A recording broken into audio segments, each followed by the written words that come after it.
Welcome to Pegwarmers. I'm Kevin, and I'm here to talk about toys. Today, I want to talk about Hasbro's new Dungeons Dragons toy line based on the 80s cartoon. As a child of the 80s, I'm very nostalgic for all things 80s Saturday morning cartoons. As a kid that played Dungeons & Dragons in elementary school, and later again in high school, and also went through all the other, collectible card games and tabletop battle games.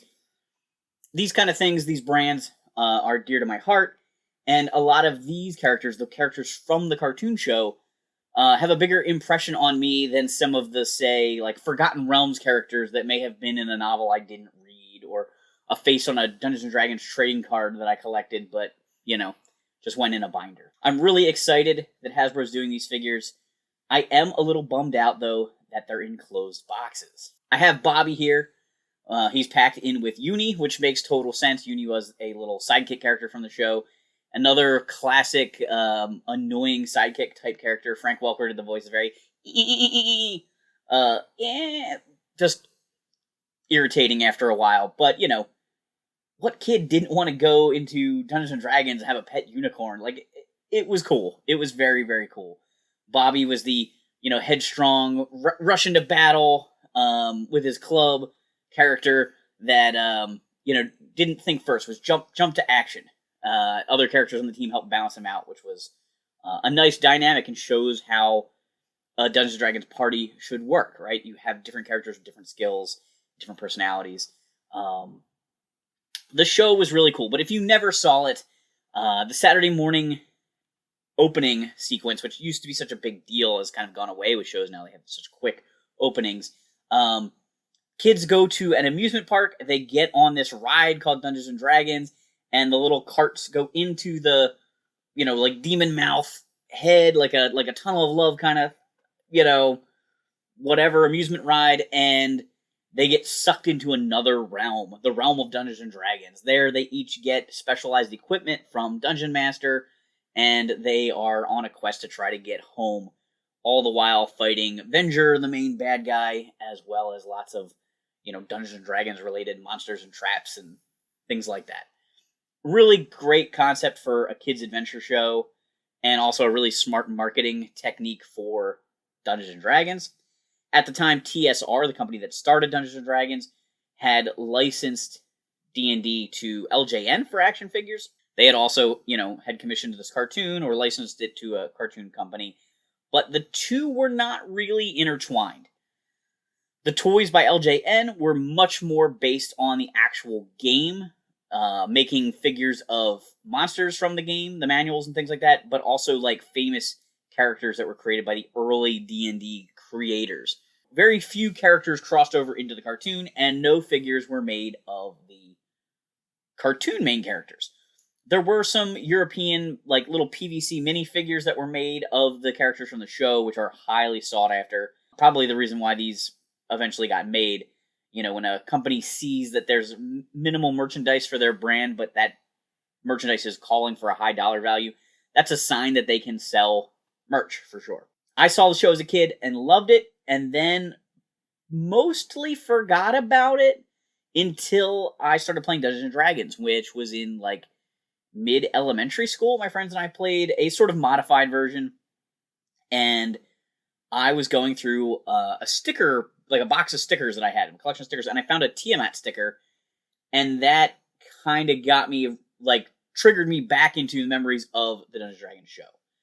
Years later, get released on DVD and things like that in the modern internet age. You're able to find clips of the show. It was a good time. It's unfortunate the series never really got a final episode. There was one planned for the kids to get back, but it didn't really get produced.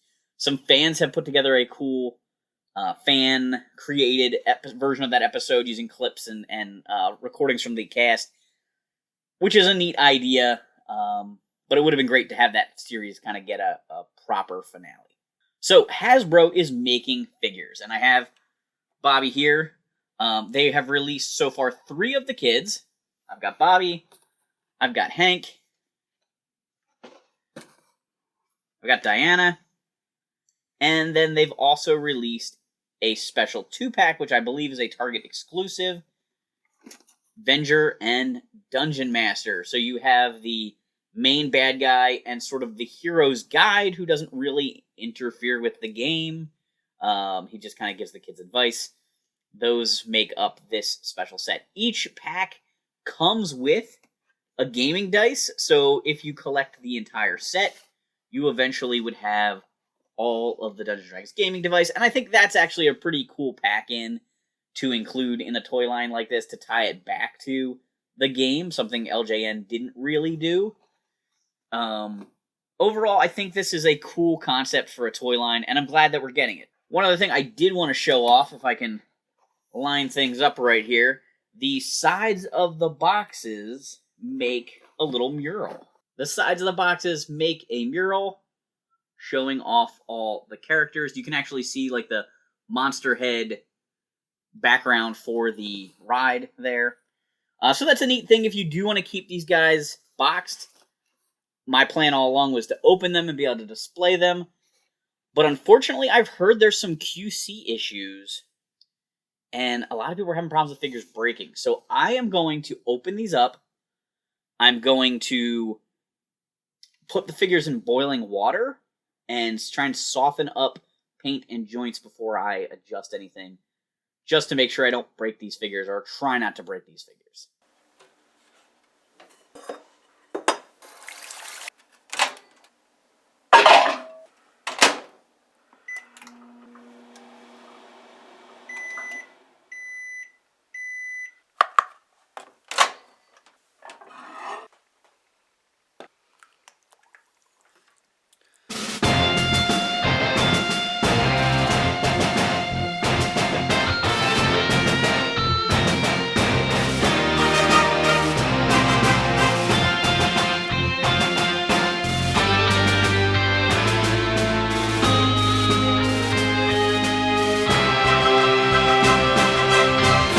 I just got done cooking up a big old bowl of Dungeons & Dragons soup. I should not have to do this with figures. I don't know if I did need to do this with these figures, but Pixel Dan posted pictures. He had 2 Hanks break on him at the wrist. I saw a guy whose Hank's head broke off in the box before he got it. So I just wanted to be cautious, so I heated up some water. It wasn't boiling hot, but it was very warm.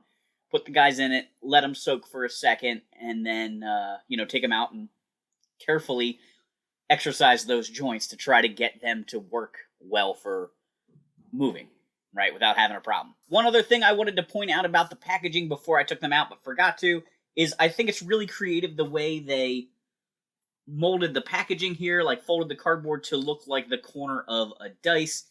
I think that's a nice little subtle touch. I guess we'll start with the most atypical figures. We'll take a look at the 2-pack featuring Venger and Dungeon Master. These guys are still dripping a little water on me. So we have the noble guide, the mentor for the team, Dungeon Master, and the evil Venger. They came in the 2-pack.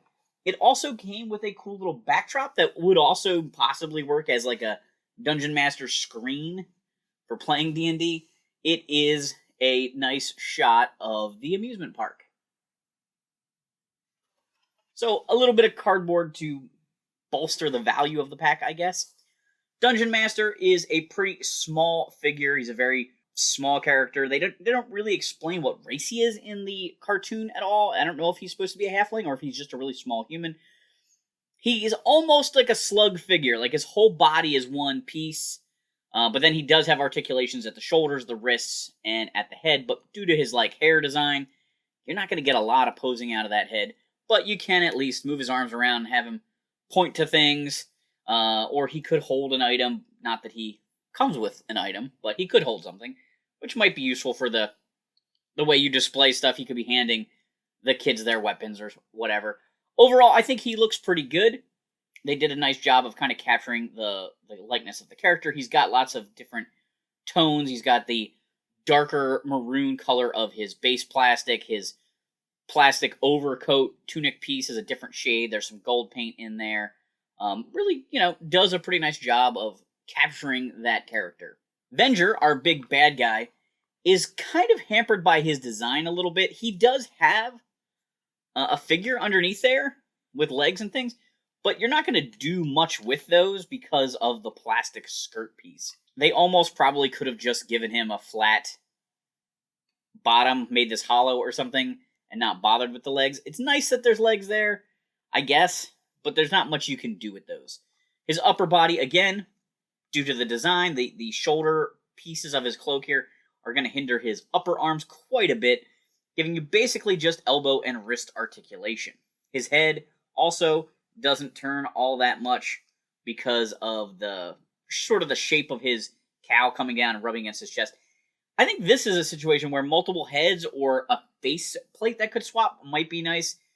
He kind of looks like he doesn't trust anybody, but I would kind of like a scarier Avenger, maybe. Let's put his wings on to kind of complete his look. Let's see if we can plug these in. I always thought it was interesting that he had that asymmetrical design with the horn on only one side of his helmet. You don't see that a lot in kids' things and cartoons. So there's his giant bat wings, which kind of completes his look. He does also come with swappable hands that are shooting energy blasts from them. I'm slightly nervous about trying to switch his hands just because of the peg issues. That came out very easily. And now I can plug in his zapping hand. Well, I'm tripping water. So now he can, blast some energy and scare off the kids. So Peter Cullen, the voice of Optimus Prime, voiced the big bad guy in the Dungeons Dragons cartoon and did a great job. He's got, that bassy tone that works so well with him. Frank Welker, the voice of Megatron, voiced Uni. So the main hero and villain of Transformers have switched sides for voices in this show. They're the only actors that I know real in depth their voice work. Some of the other people probably have done other voice work, but they're not at that same like Frank Welker, Peter Cullen level that everybody knows who these guys are. Additionally, the 2-pack came with 2 dice. I assume Avenger, being the bigger character, came with the large 20-sided die. It has the TSR, or Wizards of the Coast logo for Dungeons & Dragons, the little ampersand dragon, as the 1 spot on it. And then Dungeon Master came with the 10-sided dice with the tens place on it. My friends and I always called it the 10-sider. There may be a more technical term. So this has the 0, 0, 10, 20, 30, 40 on it. So you could roll this with a 10-sided dice to get anything between 0 and 100. I believe we're getting another 20-sided dice in this line. So it would have been kind of cool if Avenger could have come with a 30-sider or a 100-sider, one of these other more interesting, unusual dice. But I get it, the 20-sider is like the most iconic. So to have it come with the main bad guy and to kind of give you a larger one is not a bad choice. Next up, I have Diana here. She's kind of a female He-Man in a way, with the furry loincloth and the belt with the jewels on it. Most of her skills in the show are, gymnastics type maneuvers. She has a little magical staff she uses, which kind of reminded me of Cheetara as a kid, having a nimble, quick character armed with a staff, especially being a female character. Inside the package, the figures and the accessories came bagged up. I don't know if you guys are too familiar with the new closed box figures.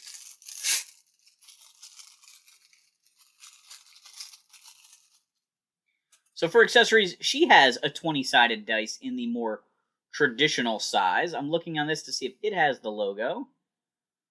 Why can't I find the 1? Oh, the 1 is just a normal 1. And she comes with 2 versions of her staff. A normal, just green stick, as well as the green stick with some little flanges on it to make it look magical and spinning fast, which I think is the way to display it, probably. I think that's pretty cool. She's going to be able to hold that pretty easily. She has accessory gripping hands. These guys didn't come with any extra hands, and that's okay. They have such slim limbs to be, kid characters. That's what makes me worry with the joints a lot, is that you're putting a lot of pressure on that peg. The peg is very tiny. So I'm trying to be gentle when I pose these guys. There she is with her staff. She looks pretty good. She's got articulation at the neck, at the shoulders, at the elbows, the wrists.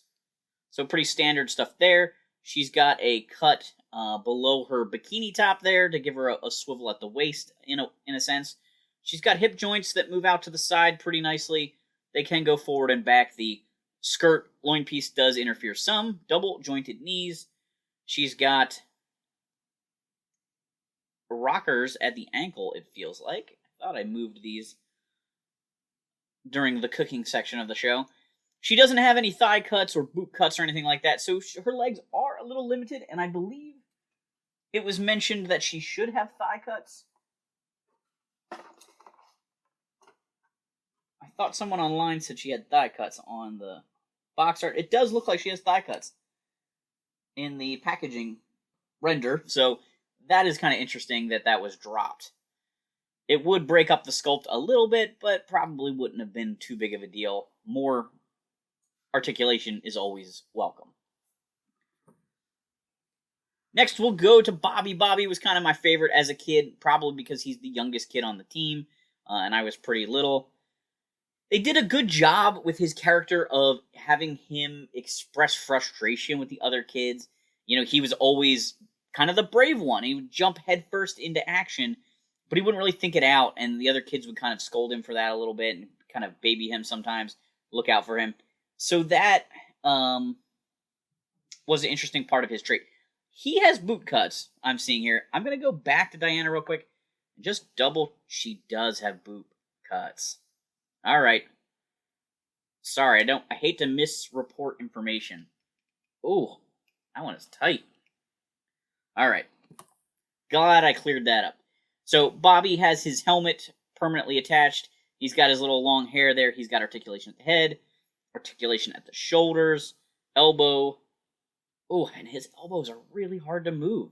I had trouble moving them upstairs while they were warm and pliable. And they're still giving me trouble now. Yikes. I don't like that. Just the ratchets are just so tight. It's interesting, too, their wrists not only rotate, but they also have the pivot joint. But again, that's one of those articulation points where I worry about breaking things, because that's just a really tough kind of motion to do. You're putting a lot of pressure on a very thin pin. He has a very similar loincloth piece. His legs can move outside to side and forward and back. It's a little bit harder to move his legs forward and back, though. His loincloth is a little bit shorter, so it's a little bit stiffer. Double jointed knees. These guys are tough to pose. They're tough to manipulate. He's also got a swivel at the waist, a little bit lower down. He came with Uni. Uni is a static figure other than the head articulation. It would have been really fun if you could articulate Uni's legs, but I get it. Uni's basically a accessory, so putting a ton of articulation into that would have been probably a problem. And I think I have the bag over here that Uni came out of. We've got a 12-sided die and Bobby's club. That's going to stretch his hand out pretty good. Also probably make him topple over on a shelf pretty easy, because that's a heavy, heavy accessory. Last up, I have Hank. He's one of the leaders on the team, one of the older kids, a little bit more mature, often kind of in conflict with Eric. He definitely has sort of the elf vibe to him. Maybe that's just because elves often are archers. Since the kids were all humans from Earth, they all sort of were humans in the show in a way, but through tropes and characterization, we get a little bit of a dwarf kind of thing going on with Bobby. I always thought Eric was meant to represent an elf, clearly by the outfit and things like that. So he's got articulation at the head. He, similar to Venger, has a giant flappy piece, tunic over his chest, which is going to interfere with his arms some. It does have slits in it to help. He's got elbow joints. He's got wrist articulation. For me, Eric might be the easiest one to move out of the three kids I have so far, but he's got the thickest limbs. I am being very careful, though, because like I said, other people have had breakage. So he has the swivel at the lower portion of his waist. hips move out to the side and can go forward and backwards. His tunic is much more rubbery than the furry shorts, so it interferes with his articulation much less. He's got the double jointed knees. He's got boot cuts that are super tight. And then he's got rocker articulation at the ankles there, which moves with a pretty big range of motion. Now, accessories for him. We've got an 8-sided die. We've got his bow in a normal, like, brown color. And we have a translucent, powered-up bow shooting an arrow. Now, in the show, the bow didn't really become translucent, just the arrows, just the magical bolts that it would shoot. So there have been some complaints of those not matching. I've seen actually somebody that custom painted theirs, because I think a lot of people are going to display him with this, launch. He's got a hand specially designed for holding the arrow. So I think that's how most people are going to pose him. That's how he is a lot of times in publicity art. So I think people are going to do that a lot, and that will bug some people that the bow is the wrong color. I haven't decided yet whether I might paint his bow. I'm at the point now where with a lot of modern toys, if they're at retail, I know they're never going to be outrageously valuable on the secondary market. They're going to get produced in enough quantities, and the collectors that want them are going to have them. So I don't feel super bad customizing them. I don't customize super expensive Super 7 figures or vintage stuff too much. But, a figure like this, if it really bugs you, this isn't brown, I probably would just paint it. I know I did some painting on some Power Rangers Lightning Collection stuff. Not a whole lot, but a little bit. It doesn't bother me. There's not going to be that collectability to it down the road if it's loose and, been displayed on my shelf for years. If I custom painted a couple items to make it look a little bit better, I'm not going to worry about it. But I'm not saying you should do it. It's up to you and your own personal collecting tastes. So, the Dungeons & Dragons figures so far, 3 of the kids, the main mentor and main bad guy. We have 3 more kids to come. I don't know whether they'll do anything else in this line. This would obviously be the core stuff. It would be kind of neat if they did some of the LJN figures in this style, because there were just a couple characters that crossed over. I would also be interested in possibly getting a deluxe version of Venger on his steed. Probably be pretty expensive, but this one couldn't ride on a steed because of the sculpting of the skirt piece.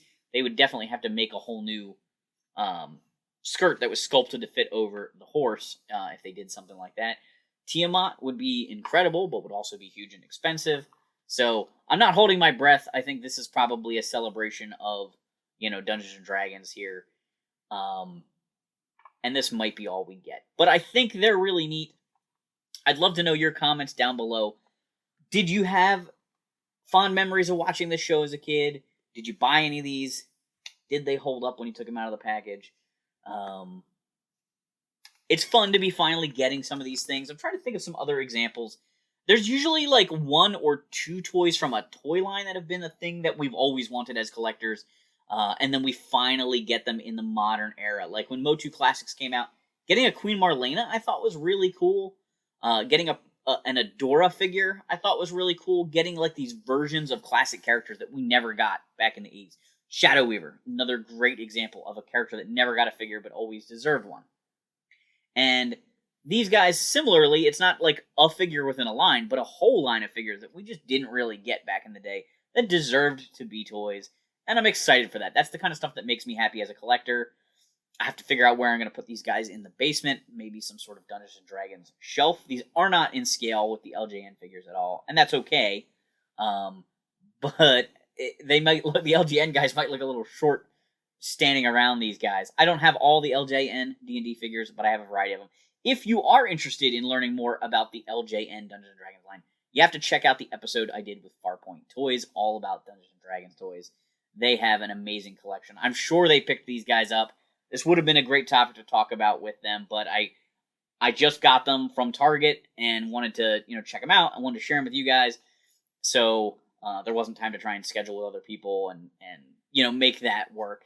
I'm hoping to eventually be doing more episodes with guests and not just the long distance guests. But we'll have to see. Things are still a little bit up in the air with things going on in my personal life as far as work commitments go. and it's speeding things up for me to be able to shoot these things in my basement. And I'm hoping with the new mic, we're improving the quality of that kind of stuff.